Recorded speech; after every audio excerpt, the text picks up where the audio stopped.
সুপ্রিয় দর্শক, আমি এই মুহূর্তে দাঁড়িয়ে রয়েছি টাঙ্গাইলের ভূঁইয়াপুর সরকারি পাইলট উচ্চ বিদ্যালয় মাঠ প্রাঙ্গণে।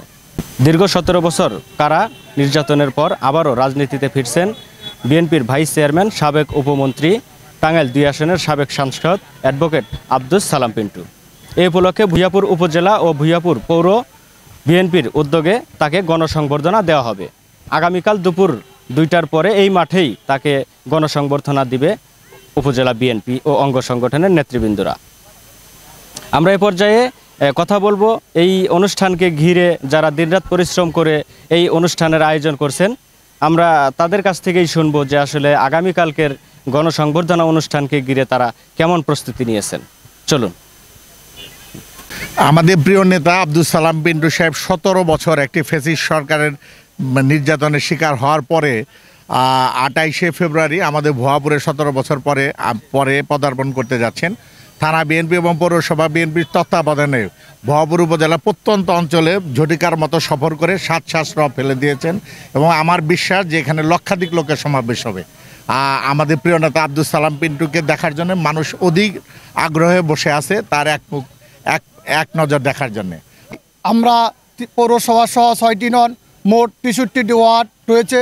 আমরা 6টি নন পৌরসভার সকল ওয়ার্ড পর্যায়ে মিটিং করেছি, ঘরোয়া বৈঠক, উঠান বৈঠক, বাড়ি বাড়ি গিয়ে আমরা আগামীকালকের যে জনসভা করতে যাচ্ছি সেই জনসভায় আমরা 1 লক্ষর অধিক মানুষ আমরা সমাগম করব।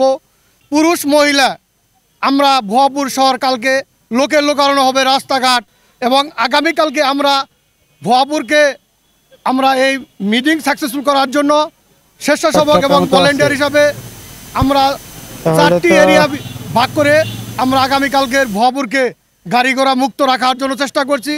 অ্যাডভোকেট আব্দুস সালাম পিন্টুর গণসংবর্ধনায় অনেক দিন ধরে আমরা 1 সপ্তাহ ধরে প্রত্যেকটা ইউনিয়নে প্রত্যেকটা ওয়ার্ডে যে আমরা উঠান বৈঠক করে আমরা এই প্রিয় নেতাকে গণসংবর্ধনা দেওয়ার জন্য আমরা প্রস্তুতি নিচ্ছি এবং আশা করি আমাদের লক্ষাধিক উপরের মানুষ আমাদের এই প্রিয় নেতাকে এক নজর দেখতে আসবে।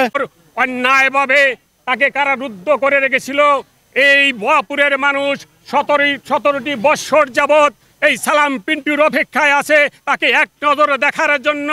আগামীকাল আমাদের ভুয়াপুরে যে বিশাল আয়োজন করা হয়েছে তাকে গণসংবর্ধনা দেওয়ার জন্য আমরা 6টি ইউনিয়নে প্রতিটি গ্রামে গিয়ে উঠান বৈঠক করেছি, হুন্ডা দিয়ে শোডাউন দিয়েছি, মাইকিং করেছি এবং আমরা আশা করছি আগামীকাল ভুয়াপুরে লক্ষাধিক লোকের সমাগম হবে শুধু আমাদের প্রিয় নেতা সালাম মিন্টুকে এক নজর দেখার জন্য। এই ভুয়াপুর পাইলট স্কুলের মাঠ কানায় ভরে যাবে। আমার মনে হয় এ মাঠে লোক ধরবে না, সারা ভুয়াপুরের রাস্তাঘাট বন্ধ হয়ে যাবে সাধারণের জন্য। তারা অপেক্ষা করতেছে 17 বছর যাবৎ এই আমার প্রিয় নেতাকে দেখার জন্য। কারণ সবার মনে একটা দুশ্চিন্তা ছিল এই স্বৈরাচার সরকার আমাদের নেতাকে হত্যা করে ফেলবে, তাকে যে আমরা জীবিত অবস্থায় দেখতে পাবো এটা আল্লাহ তাআলার কাছে হাজার শুকরিয়া। আমরা অবশ্যই এই ভুয়াপুরের মাটিতে লোকারণ্য করে লক্ষাধিকের উপরে লোক সমাগম করব এই আশাবাদ ব্যক্ত করেই আমি আমার বক্তব্য শেষ করছি। খোদা হাফেজ। বাংলাদেশ জিন্দাবাদ।